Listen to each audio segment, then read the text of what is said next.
கல்யாணம் பண்ணாமலே ஒன்று சேர்ந்து வாழ்றது. என்ன அஜித் ஒரு கன்றாவியான வாழ்க்கை, கல்யாணம் பண்ணாமல் எப்படி அஜித் ஒன்று சேர்ந்து வாழ்றது? பெற்றோர்கள்ட்ட தெரியப்படுத்தி கவர்மெண்ட்டுக்கிட்ட பதிவு பண்ணி ஒரு சர்டிஃபிகேட் வாங்கி தான் நீங்கள் லிவிங் ரிலேஷன்ஷிப்லேயே இருக்கணும் அப்படின்னு சொல்லி ஒரு சட்ட மசோதா கொண்டு வந்திருக்காங்க. அது லிவிங் ரிலேஷன்ஷிப்பில் இருக்கக்கூடிய 2 பேர்த்துக்கு ஏதாவது பிரச்சனை வருது, குறிப்பாக பெண்களுக்கு ஏதாவது பிரச்சனை வருது அப்படின்னா இந்த ஒரு பதிவுகள் யூஸ் ஆகும். இது ஒன்றும் தப்பு கிடையாது இல்லைங்களா? இது ஒரு தனி மனித சுதந்திரம். கடைசியில் பேபி வந்ததுக்கு அப்புறம் அவங்களுக்குள்ள செட் ஆகாமல் தனித்தனியாக பிரிகிற ஸ்டேஜ் வருது அப்படின்னா அப்போது அந்த குழந்தையோட நிலைமை என்ன? லிவிங் ரிலேஷன்ஷிப், அதாவது கல்யாணம் பண்ணாமலே ஒன்று சேர்ந்து வாழ்றது. என்ன அஜித் ஒரு கன்றாவியான வாழ்க்கை, கல்யாணம் பண்ணாமல் எப்படி அஜித் ஒன்று சேர்ந்து வாழ்றது அப்படின்னு கேட்டிங்கன்னா அதுதான் லிவிங் ரிலேஷன்ஷிப். நிறைய பேருக்கு தெரிஞ்சிருக்கும், நிறைய பேர் வாழ்ந்துக்கிட்டு இருக்காங்க நம்ம இந்தியாவில். பட் அப்படி வாழக்கூடியவங்கள நம்ம பார்த்தோம் அப்படின்னா அவங்க ஏதோ தப்பு பண்ண மாதிரியும், அவங்க ஏதோ ஒரு பாவ செயல் செஞ்ச மாதிரியும், அது அவங்களோட தனிப்பட்ட விருப்பங்க. அவங்க கல்யாணம் பண்ணிக்கிட்டு ஒன்று சேர்ந்து வாழலாம், கல்யாணம் பண்ணாமலும் ஒன்று சேர்ந்து வாழலாம். அது அந்த பேரோட, ஒரு ஆணும் பெண்ணோட ஒரு முடிவு தான். ஆனால் அவங்கள நம்ம ஏதோ பார்த்த மாதிரி, நம்ம ஏதோ கரெக்டாக இருக்க மாதிரி, அவங்க ஏதோ தப்பு பண்ண மாதிரியும் நிறைய தாட்ஸ் தான் ஒரு கன்றாவியான தாட்ஸ் தான் எல்லார் மைண்டுக்குள்ளேயும் போய்கிட்டு இருக்கு. பட் இப்படி ஒரு பக்கம் இருக்கல, நம்ம உத்தரகாண்ட் மாநிலத்தில் பொது சிவில் சட்ட மசோதா அப்படின்னு சொல்லி ஒரு சட்ட மசோதா கொண்டு வந்திருக்காங்க நேற்றுக்கு பிப்ரவரி 7ஆம் தேதி. அந்த மசோதாவில் என்ன சொல்கிறாங்க அப்படின்னா, ஒரு லிவிங் ரிலேஷன்ஷிப்பில் இருக்கணும் அப்படின்னு நினைக்கிறவங்க, ஒரு ஆணும் பெண்ணும் தன்னுடைய பெற்றோர்கள்ட்ட தெரியப்படுத்தி கவர்மெண்ட்டுக்கிட்ட பதிவு பண்ணி ஒரு சர்டிஃபிகேட் வாங்கி தான் நீங்கள் லிவிங் ரிலேஷன்ஷிப்லேயே இருக்கணும் அப்படின்னு சொல்லி ஒரு சட்ட மசோதா கொண்டு வந்திருக்காங்க. என்ன அஜித் எப்பயுமே இல்லாமல் இப்போ ஏன் இதை கொண்டு வராங்க அப்படின்ற ஒரு கேள்வியும் உங்களுக்கு இருக்கும். வெளிநாடுகள்லாம் ரொம்ப சர்வசாதாரணமாக இந்த லிவிங் ரிலேஷன்ஷிப் இருக்குது. ஆனால் இந்தியாவில் வாழ்கிறதுக்கு மட்டும் ஏன் இவ்வளோ பெரிய கட்டுப்பாடுகள் கொண்டு வராங்க? குறிப்பாக உத்தரகாண்ட் மாநிலத்தில் கொண்டு வந்திருக்காங்க. உத்தரகாண்ட் மாநிலத்தில் தான் அஜித் கொண்டு வந்திருக்காங்க, நம்ம ஏன் இதை தெரிஞ்சுக்கணும் அப்படின்ற எண்ணமும் உங்களுக்கு ஓடும். ஸோ உத்தரகாண்ட் மாநிலத்தில் கொண்டு வந்த அந்த சட்டம் ஃபஸ்ட்டு ஒரு ட்ரையலாக இருக்கும். ஸோ இந்த சட்டம் எப்படிலாம் ஹெல்ப்ஃபுல்லாக இருக்குது, எப்படிலாம் மக்களுக்கு பயனுள்ளதாக இருக்குது, அது மட்டும் இல்லாமல் என்ன மாதிரி இது போகுது அப்படின்றதெல்லாம் பொறுத்து தான் மற்ற மாநிலங்களுக்கும் இந்த சட்டத்தை நிறைவேற்றுவாங்க. ஸோ அந்த வகையில் நம்மளோட தமிழ்நாட்டுக்கு வர்றதுக்கு எவ்வளோ நாள் ஆகிடும்? ஸோ இதெல்லாம் நம்ம கண்டிப்பாக தெரிஞ்சுக்கணும். ஸோ இந்த சிவில் சட்ட மசோதா இயற்றினால ஒரு பக்கம் ஆதரவாக பேசிகிட்டு இருக்காங்க. ஆனால் இந்த லிவிங் ரிலேஷன்ஷிப்பில் இருக்காங்க இல்லைங்களா, அவங்களுக்கெல்லாம் பார்த்தீங்க அப்படின்னா நிறைய இடையூறுகள் இருக்குது. இந்த சட்டம் மிகப்பெரிய புதிய பிரச்சனைகளை கொண்டு வரும் அப்படின்னு சொல்லியும் இந்த லிவிங் ரிலேஷன்ஷிப்பில் இருக்கிறவங்க சொல்கிறாங்க.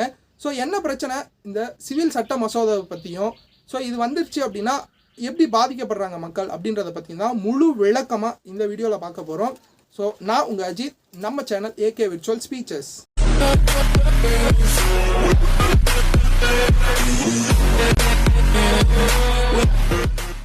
லிவிங் ரிலேஷன்ஷிப்பில் இருக்கிறவங்களுக்காக, குறிப்பாக இதுக்கப்புறம் இருக்க போகிறவங்களுக்காக தான் கொண்டு வரப்பட்ட சட்டம் தான் நேற்றுக்கு ஒரு சட்ட மசோதாவாக உத்தரகாண்டில் இயற்றியிருக்காங்க.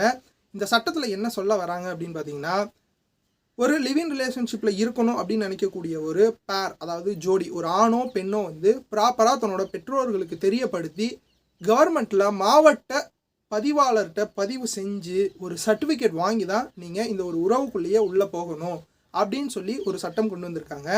ஸோ இந்த சட்டத்தில் எதுக்காக மாவட்ட பதிவாளர்கிட்ட பதியணும் அப்படின்னா, நாளைக்கு 2 பேர், அதாவது லிவிங் ரிலேஷன்ஷிப்பில் இருக்கக்கூடிய 2 பேர்த்துக்கு ஏதாவது பிரச்சனை வருது, குறிப்பாக பெண்களுக்கு ஏதாவது பிரச்சனை வருது அப்படின்னா இந்த ஒரு பதிவுகள் யூஸ் ஆகும். இன்னாரோட தான் இருக்கிறாங்க அப்படின்ற இந்த பதிவுகள் நமக்கு ரொம்ப ஹெல்ப்ஃபுல்லாக இருக்கும் அப்படின்னு சொல்லி கவர்மெண்ட் தரப்புலேருந்து சொல்கிறாங்க.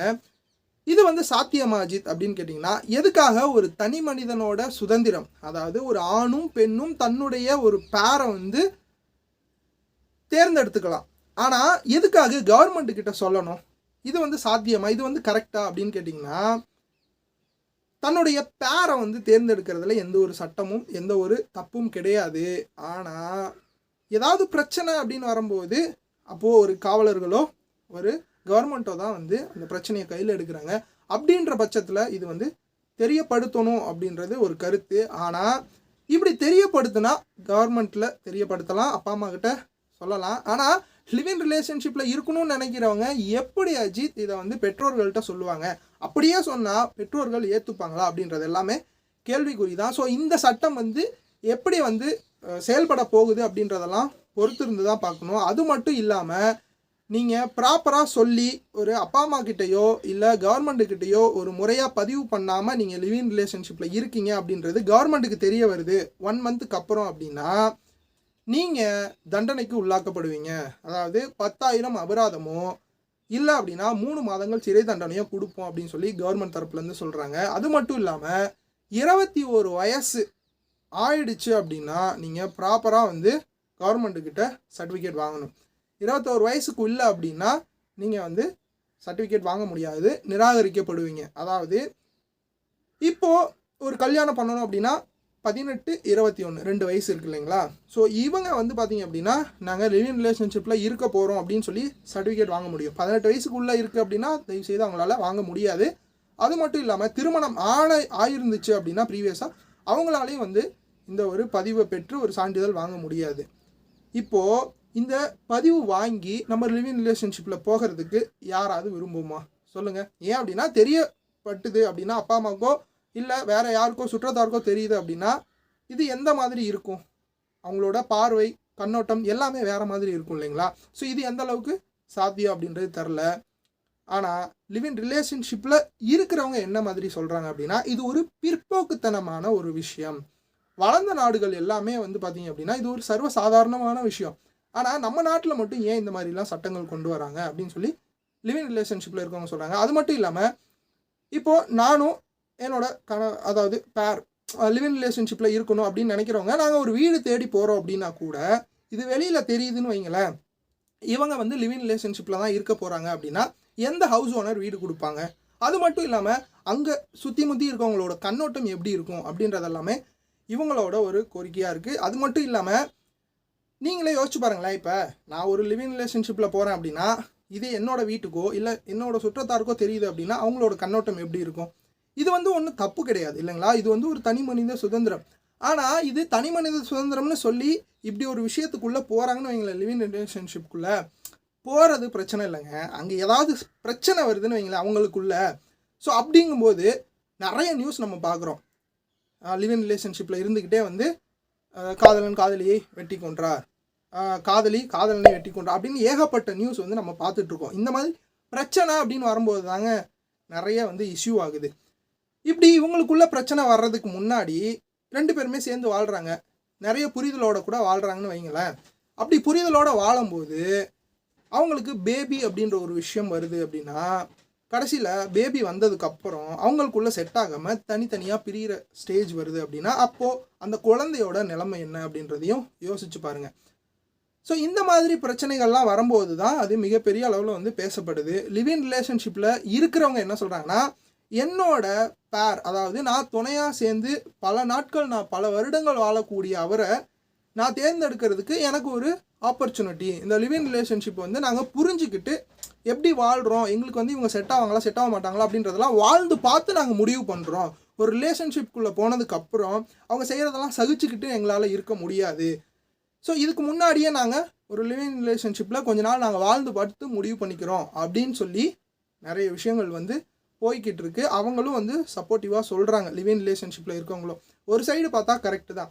ஆனால் லிவிங் ரிலேஷன்ஷிப்பில் இருக்கிறது தப்பா பாவமா அப்படின்னு கேட்டிங்கன்னா என்னை பொறுத்தளவு அது வந்து ஒரு பாவமான செயலோ தப்பான செயலோ கிடையாது. ஏன் அப்படின்னா 2018 வந்து பார்த்திங்க அப்படின்னா இன்சார்ட்ஸ் அப்படின்னு சொல்லி ஒரு கருத்து கணிப்பு நடத்தினாங்க. அதில் பாதி பேர் என்ன சொன்னாங்கன்னா லிவிங் ரிலேஷன்ஷிப்பில் இருக்கிறது ஒரு பாவமான செயல், அது வந்து ஒரு அருவருக்கத்தக்கது, இந்திய நாட்டு கலாச்சாரத்துக்கு அது ஒத்து வராது அப்படின்னு சொன்னாங்க. பாதி பேர் என்ன சொல்கிறாங்க அப்படின்னா எங்களை மேலும் மேலும் புரிஞ்சுக்கிறதுக்கு இது ரொம்ப ஹெல்ப்ஃபுல்லாக இருக்கும் அப்படின்னு சொல்லியிருந்தாங்க. ஸோ அப்போவே வந்து உச்சநீதிமன்றம் வந்து தன்னோட கருத்தை சொல்லியிருந்தாங்க. என்ன அப்படின்னா லிவிங் ரிலேஷன்ஷிப்பில் இருக்கிறவங்க வந்து பார்த்திங்க அப்படின்னா அது ஒரு பாவமான செயலோ ஒரு குற்றமான செயலோ கிடையாது, ஆனால் இது வந்து ஒழுக்கமற்ற செயல் அப்படின்னு சொல்லி கருத்து தெரிவிச்சிருந்தாங்க. அப்படி லிவிங் ரிலேஷன்ஷிப்பில் இருக்கிறதுக்கு வந்து நிறைய பேர் வந்து விரும்புகிறதும் விரும்பாததும் அது அவங்களோட தனிப்பட்ட விருப்பம். ஒரு மனிதனாக இருக்காங்க அப்படின்னா தன்னோட பேரை வந்து தேர்ந்தெடுக்கிறது அவங்களோட தனிப்பட்ட விருப்பம். ஸோ லிவிங் ரிலேஷன்ஷிப்பில் இருக்கிறது தப்போ குற்றமோ கிடையாது. ஏதாவது பிரச்சனை அப்படின்னு வரும்போது தான் அது மிகப்பெரிய அளவில் பேசப்பட்டுருக்கு. ஸோ இந்த லிவிங் ரிலேஷன்ஷிப்பை பற்றி மக்களாகிய நீங்கள் என்ன நினைக்கிறீங்க அப்படின்றத கமெண்ட் பாக்ஸில் சொல்லுங்கள். ஸோ இந்த வீடியோவை உங்களோட ஃப்ரெண்ட்ஸ் அண்ட் ஃபேமிலிக்கும் ஷேர் பண்ணி அவங்கக்கிட்டையும் கருத்துக்களை கேளுங்க. ஃபைனலாக நீங்கள் என்ன நினைக்கிறீங்க? லிவ் இன் ரிலேஷன்ஷிப் வேண்டுமா வேண்டாமா, இது சரியா தப்பா அப்படின்றதெல்லாம் மக்களாகிய நீங்கள் முடிவு பண்ணுங்கள். ஸோ இந்த மாதிரி இன்ட்ரெஸ்டிங்கான வீடியோஸ் உங்களுக்கு வேணும் அப்படின்னா நம்ம சேனலை மறக்காமல் சப்ஸ்கிரைப் பண்ணிக்கோங்க. ஸோ இன்னொரு இன்ட்ரெஸ்டிங்கான வீடியோவில் வந்து நான் உங்களை பார்க்குறேன். So thank you all of you. உண்மையை பேசுவோம், நேர்மையாக பேசுவோம். Bye, take care.